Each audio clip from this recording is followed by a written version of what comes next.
Hello friends, मैं हूं UM उस्मानी और आप देख रहे हैं हमारा चैनल यूएम इंस्टीट्यूट। और आज की वीडियो में हम लोग पढ़ने जा रहे हैं कॉस्ट अकाउंटिंग में reconciliation of cost and financial accounts. हमने reconciliation of cost and financial accounts पर पहले भी वीडियोस बनाई हैं।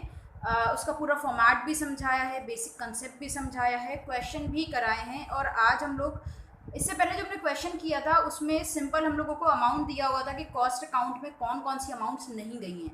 यहाँ पर हम लोग देखेंगे, कंपेयर करेंगे कि कैसे कौन सी अमाउंट हमारी कॉस्ट अकाउंट में गई है, कौन सी फाइनेंशियल अकाउंट में गई है। तो किस तरह से उसके डिफरेंस को कैलकुलेट करके हम लोग रिकंसिलिएशन स्टेटमेंट बनाते हैं। हम पहले ही बता चुके हैं कि रिकंसिलिएशन स्टेटमेंट होता क्या है। हमारे कॉस्ट अकाउंट और फाइनेंशियल अकाउंट्स में जो डिफरेंसेस पाए जाते हैं, उनके प्रॉफिट में जो डिफरेंसेस पाए जाते हैं, उनको टैली करने के लिए जो हम लोग स्टेटमेंट बनाते हैं उसे हम कहते हैं रिकंसिलिएशन स्टेटमेंट। तो क्वेश्चन स्टार्ट करते हैं। क्वेश्चन में कह रहे हैं the profit disclosed by HHM company cost account for the year ended 31st March 2020 was 30,500। HHM नाम की एक कंपनी है और उस कंपनी का जो कॉस्ट अकाउंट है, उस कंपनी का कॉस्ट अकाउंट जो प्रॉफिट डिस्क्लोज कर रहा है वो प्रॉफिट है 30,500। ठीक है। while the net profit shown by the financial books amounted to 26,100। जबकि जो फाइनेंशियल बुक है वो 26,100 रुपीज़ का प्रॉफिट डिस्क्लोज कर रही हैं।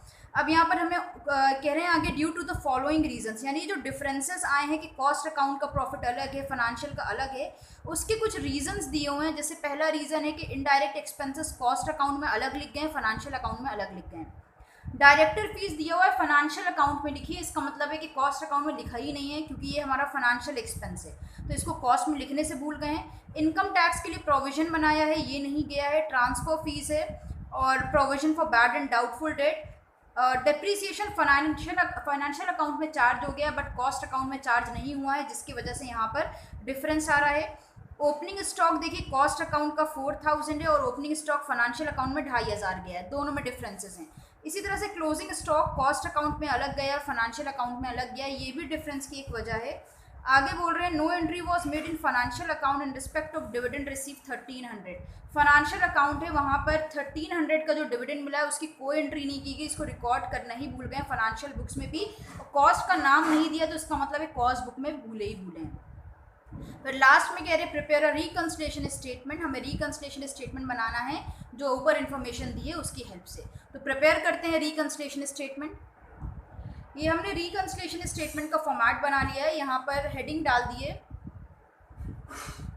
रिकंसिलिएशन स्टेटमेंट, और दो अमाउंट के कॉलम बनाए हैं। जो हमारा लास्ट वाला कॉलम होता है वो फाइनल अमाउंट्स लिखने के लिए होता है, जबकि जो हमारा बीच वाला कॉलम होता है फर्स्ट, अगर हम राइट साइड से देखें तो जो हमारा फर्स्ट कॉलम है राइट हैंड साइड पर, वो हमारा फाइनल अमाउंट्स का होता है, और उसके बराबर वाला जो कॉलम होता है वो हमारा कैलकुलेशन के लिए होता है। तो स्टार्टिंग किससे करेंगे हम, यहाँ पर रिकंसिलिएशन स्टेटमेंट में हम profit as per cost account लेकर चल रहे हैं। ठीक है, स्टार्टिंग जो अपनी कर रहे हैं वो कॉस्ट अकाउंट की प्रॉफिट से कर रहे हैं, तो यहाँ पर सबसे पहले लिख देंगे profit as per cost account भी लिख सकते हो, कॉस्ट बुक भी लिख सकते हो। तो देखते हैं कॉस्ट अकाउंट का प्रॉफिट कितना है। यहाँ पे दिया हुआ है कॉस्ट अकाउंट का जो प्रॉफिट है वो 30,500 है, तो इसको लिखते हैं। जितना भी आप प्रॉफिट ले रहे हो उसे आउटर कॉलम में लिखोगे, आखिरी कॉलम में 30,500। फिर यहाँ पर लिख लोगे ऐड, और कुछ लाइनें उन आइटम्स के लिए छोड़ देना जो आपको ऐड करनी है, और फिर लिख देना लेस। और यहाँ पे लाइन से वो सारे आइटम्स लिखेंगे जिन्हें हमें कॉस्ट अकाउंट के प्रॉफिट से माइनस करना है। अब देखो कौन सी चीज़ें ऐड होती हैं, कौन सी लेस, ये हम पहले ही समझा चुके हैं, फिर से थोड़ा सा बता देते हैं। कोई भी ऐसा एक्सपेंस जो हमारा ओवर चार्ज हो गया है, एक्स्ट्रा चार्ज हो गया है, जिसकी वजह से हमारा प्रॉफिट कम हो गया है, उसे हम वापस ऐड कर लेंगे। ठीक है। और कोई भी ऐसा ट्रांजैक्शन, कोई भी ऐसा एक्सपेंस जिसकी वजह से हमारा प्रॉफिट कम हो गया है, ठीक है, सॉरी, हमारा प्रॉफिट ज़्यादा हो गया है। जैसे कोई एक्सपेंस लिखना था 10,000, उसे लिख दिया है 8,000, तो 2,000 से मेरा प्रॉफिट बढ़ गया है। ठीक है, तो ये जो 2,000 से प्रॉफिट बढ़ा है ये गलत बढ़ा हुआ है, तो इसको हम क्या कर देंगे, लेस कर देंगे। तो किसी भी वजह से अगर आपका प्रॉफिट कम हुआ है तो आप उसे ऐड करोगे, और किसी भी ट्रांजैक्शन की वजह से अगर आपका प्रॉफिट बढ़ गया है तो उसे आप क्या कर लोगे, लेस कर लोगे। तो क्वेश्चन पढ़ते हैं और एक एक करके ट्रांजैक्शंस को देखते हैं। देखो पहला ट्रांजैक्शन दिया है इनडायरेक्ट एक्सपेंसेस का, कॉस्ट अकाउंट में चार्ज हुए 5,500। जबकि फाइनेंशियल अकाउंट में चार्ज हुए हैं 4000। तो अगर 5500 में से हम 4000 माइनस कर दें तो यहाँ पे 1500 का डिफरेंस आ रहा है। तो 1500 रुपये किस में ज़्यादा लिख गए हैं? कॉस्ट बुक में। अगर आपके खर्चे कॉस्ट बुक में ज़्यादा लिख गए हैं तो आपका कॉस्ट बुक का प्रॉफिट कम हो गया है, ठीक है। तो गलती से प्रॉफिट कम हुआ है तो हमें उसे बढ़ाना है, यानी 1500 हम ऐड कर लेंगे, ये गलती से लिख गए हैं। तो यहाँ पर लिखते हैं indirect expenses, indirect expenses overcharge या ओवरचार्ज लिख लो इन कॉस्ट बुक या कॉस्ट अकाउंट। और चाहो तो यहाँ पे डिफरेंस भी दिखा सकते हो, 5500 माइनस 4000 और इसको अंदर ही लिखेंगे 1500, ठीक है। अब ये हमारा पॉइंट हो गया। इसके बाद थर्ड वाले में कह रहे हैं director fees in financial account 500। Director fees है उसे फाइनेंशियल बुक में 500 लिख दिया गया है, बट कॉस्ट बुक में नहीं लिखा। अगर सिर्फ यहाँ ये लिखा है कि फाइनेंशियल बुक में चार्ज की गई है तो इसका मतलब है कॉस्ट बुक में लिखने से भूल गए। तो अगर कोई खर्चा कॉस्ट बुक में नहीं गया है तो वो क्या होता है? माइनस कर दिया जाता है। तो डायरेक्टर फीस को हम माइनस कर देंगे। डायरेक्टर फीस दी हुई है 500। अब डायरेक्टर फीस के बाद दिया है प्रोविजन फॉर इनकम टैक्स 8000। हम लोगों ने इनकम टैक्स के लिए प्रोविजन बनाया है। यहाँ पर ये दिया हुआ है, आगे कुछ मेंशन नहीं है, तो इसका मतलब है इसको कॉस्ट बुक में रिकॉर्ड करना भूल गए हैं। तो इसको हम क्या करेंगे? ये हमारा प्रोविजन है। प्रोविजन हमेशा हमारे प्रॉफिट से माइनस करे जाते हैं। इसको रिकॉर्ड करना भूल गए तो हम रिकॉर्ड कर लेंगे, यानी माइनस कर देंगे। Provision for income tax 8000। Provision for income tax के बाद दिया है ट्रांसफर फी रिसीव। यानी ट्रांसफर फी क्या होती है? अगर हमारी कंपनी में एक शेयर होल्डर अपने शेयर किसी दूसरे के नाम पर ट्रांसफ़र करा रहा है तो हम लोग उसे ट्रांसफ़र फ़ी कलेक्ट करते हैं। तो ट्रांसफ़र फ़ी यहाँ पे 200 है, कंपनी को ये रिसीव हुई है, कंपनी की इनकम है, तो हम इसे ऐड कर लेंगे। Transfer fees received 200। फिर ट्रांसफर फी के बाद दिया है provision for bad and doubtful debt 500। तो अगर हम किसी तरह का प्रोविजन बनाते हैं तो ये हम प्रॉफिट में से डिडक्ट कर देते हैं। बैड डेट्स के लिए प्रोविजन बना रहे हैं और डाउटफुल डेट्स के लिए, तो इसको रिकॉर्ड करना अगर भूल गए हैं तो हम रिकॉर्ड करेंगे, यानी इसको माइनस कर देंगे। तो यहाँ पर लिख देते हैं provision for bad and doubtful debts 500। Provision के बाद दिया हुआ है depreciation and financial account 600। Financial book में डेप्रीसिएशन 600 चार्ज कर दिया इन्होंने। अगर फाइनेंशियल अकाउंट में चार्ज हुआ है तो हम इसको कॉस्ट अकाउंट में भी चार्ज करेंगे। डेप्रीसिएशन इन फाइनेंशियल अकाउंट, तो जितना फाइनेंशियल अकाउंट में डेप्रीसिएशन गया है उतना ही कॉस्ट अकाउंट में भी जाएगा, यहाँ से 600 माइनस कर दिए जाएंगे। फिर डेप्रीसिएशन के बाद हम लोग को दिया है opening stock in cost account 4000। तो हम देखेंगे कि फाइनेंशियल अकाउंट में कितना ओपनिंग स्टॉक गया है। उसी के बाद एक पॉइंट के बाद दिया है opening stock in financial account. तो देखिए ज़रा, हमें 4000 कॉस्ट अकाउंट में चार्ज हुआ है, ओपनिंग स्टॉक 4000, और दिया है opening stock in financial account 2500। तो कितना ज़्यादा चार्ज हो गया है? 1500 रुपये ज़्यादा चार्ज हो गया है। ओपनिंग स्टॉक अगर ज़्यादा होता है तो उससे हमारा प्रॉफिट कम हो जाता है। तो ओपनिंग स्टॉक को क्या करेंगे, जितना ज़्यादा चार्ज हुआ है गलती से उतना हमें क्या करना है, 1500 ऐड कर लेना है।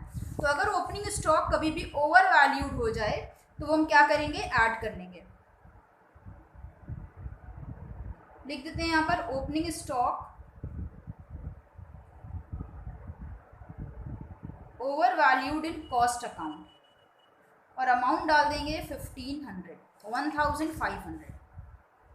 उसके बाद दे रहे हैं closing stock in cost account 3000, यानी कॉस्ट अकाउंट में क्लोजिंग स्टॉक 3000 लिख दिया है।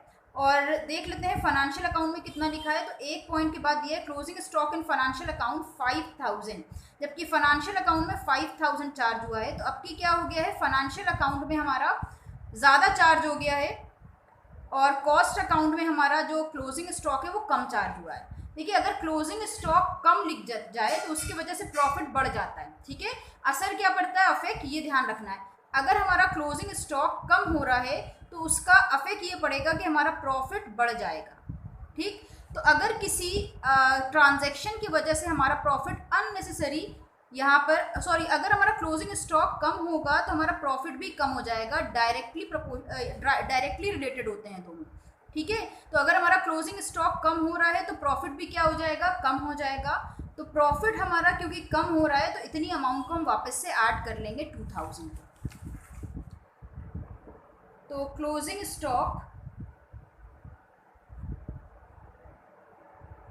Under valued in cost account और अमाउंट जाएगी डिफरेंस यानी 2000। तो ध्यान रखना है, अगर ओपनिंग स्टॉक ओवर वैल्यूड हो रहा है कॉस्ट अकाउंट में या क्लोजिंग स्टॉक अंडर वैल्यूड हो रहा है तो दोनों को ऐड करना है, क्योंकि दोनों का ही इफेक्ट ये पड़ता है कि हमारा प्रॉफिट रिड्यूस हो जाता है। तो हमें अपने प्रॉफिट को उतनी अमाउंट से बढ़ा लेना है।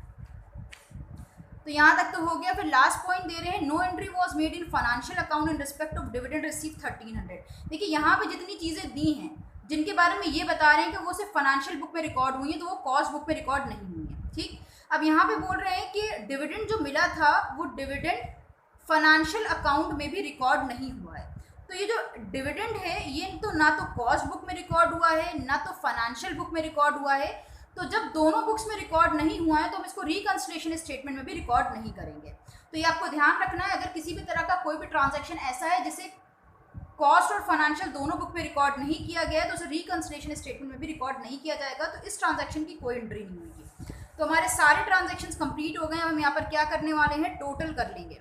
तो एक लाइन ड्रॉ करेंगे जितने ऐड वाली अमाउंट्स हैं उनके नीचे और इनका टोटल कर लेंगे। इसका टोटल हो रहा है 5200 और जितनी चीज़ें ऐड करनी है उसे हम प्रॉफिट में ऐड कर लेंगे। तो 30,500 में 5,200 ऐड करेंगे, ये हो जाएगा 35,700। अब हम देखेंगे कितना टोटल हमें माइनस करना है। तो ये चार चीज़ें हमें माइनस करनी है, इनका टोटल आ रहा है 9,600। 35,700 में से 9,600 हम माइनस करेंगे, ये आ जाएगा 26,100। तो यहाँ पर हम लिख देंगे starting with the profit as per cost account से। तो जो हमारा आंसर आएगा उसमें हम लिख देंगे profit as per financial account.